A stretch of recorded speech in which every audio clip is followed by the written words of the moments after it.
BJP सरकार होशियार होशियार होशियार बीजेपी सरकार go back बीजेपी सरकार go back बीजेपी सरकार मुर्दाबाद मुर्दाबाद मुर्दाबाद बीजेपी सरकार हाय हाय no justice no rest no rest no rest no justice no rest no rest no rest no justice no rest no rest no rest I'm so jindabad long live I'm so long live I'm so jindabad পাইছে যে BJP নেতৃত্বাধীন NDA সরকারে এক কুটিল ষড়যন্ত্র করে লোকসভাত ওয়াকফ amendment বিল 2024 উত্থাপন করেছে।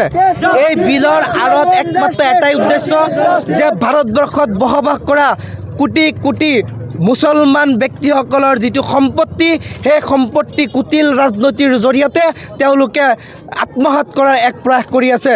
আমি আপোনালোকৰ মাধ্যমেৰে চৰকাৰক আহ্বান জনাব বিচাৰিছোঁ যে ভাৰতবৰ্ষৰ মুছলমানসকলক আপোনালোকে অত্যাচাৰ নকৰিব। এই দেশখন স্বাধীন কৰাৰ ক্ষেত্ৰত মুছলমানসকলৰো গুৰুত্বপূৰ্ণ ভূমিকা আছিলে। মুছলমান সন্তানসকলেও এই ভাৰত স্বাধীন কৰাৰ ক্ষেত্ৰত তেওঁলোকৰ নিজৰ তেজ দিছে, নিজৰ জীৱন নিজৰ পৰিয়াল ত্যাগ কৰিছে। আজি সেই মুছলমানৰ ওপৰত আপোনালোকে কেনেকৈ ষড়যন্ত্ৰ কৰাৰ সাহস কৰিছে? ওয়াকফ সম্পত্তিসমূহ পূৰ্বৰ পৰা যিসকল ধনী শ্ৰেণীৰ ব্যক্তি আছিলে ভাৰতত বসবাস কৰা মুছলমানসকলৰ কল্যাণৰ কাৰণে মছজিদ মাদ্ৰাছা কবৰস্থান আদি নিৰ্মাণৰ কাৰণে তেওঁলোকে পৰম কৰুণাময় আল্লাহৰ নামত এই সম্পত্তিসমূহ দান কৰিছিলে। কিছুমান সম্পত্তি আপোনাৰ এফিডেভিটৰ জৰিয়তে কিছুমান সম্পত্তি মৌখিকভাৱে দান কৰিছিলে। এতিয়া চৰকাৰে এনেকুৱা এটা পদক্ষেপ এই বিলৰ জৰিয়তে লৈ আছে যে যিবিলাক সম্পত্তি বিবাদ চলিব সেই বিবাদত কিছুমান অমুছলমান কিছুমান ব্যক্তিক নিয়োগ কৰি নিষ্পত্তি কৰাৰ নামত এই সম্পত্তিসমূহ চৰকাৰে আত্মসাৎ কৰি পুঁজিপতিক গতাই দিয়াৰ এক কুটিল ষড়যন্ত্ৰ কৰিছে। গতিকে আমি আমচু কলিয়াবৰ জিলা সমিতিৰ আমি তীব্ৰ ভাষাৰে কেন্দ্ৰীয় চৰকাৰক আমি তীব্ৰ ভাষাৰে ধিক্কাৰ জনাইছোঁ। লগতে আমি দাবী উত্থাপন কৰিছোঁ যে মুছলমানসকলৰ সম্পত্তিৰ ওপৰত আপোনালোকে কোনো ধৰণৰ আপোনালোকে হস্তক্ষেপ নকৰিব, আমাৰ সম্পত্তিক লৈ আপোনালোকে খেলা নকৰিব, আমাৰ ভৱিষ্যতক লৈ আপোনালোকে খেলা নকৰিব। ভাৰতৰ মুছলমানসকলক ভাৰতত শান্তিত থাকিব দিয়ক। আমি এখন শান্তিপূৰ্ণ সমাজ বিচাৰোঁ।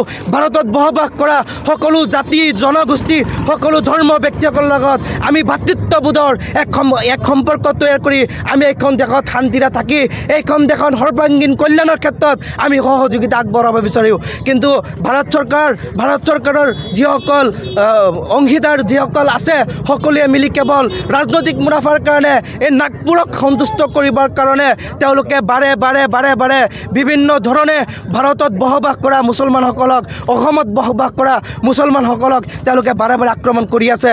কিন্তু এইটো নাভাবিব যে ভাৰতত বসবাস কৰা অসমত বসবাস কৰা সংখ্যালঘু মুছলমানসকল দুৰ্বল। এই ভুল আপোনালোকে কেতিয়াও নকৰিব। আমি যদি সংখ্যালঘু অসমত একত্ৰিত হৈ যাওঁ বিজেপি চৰকাৰ উফৰাই পেলাত বেছি সময় নালাগিব।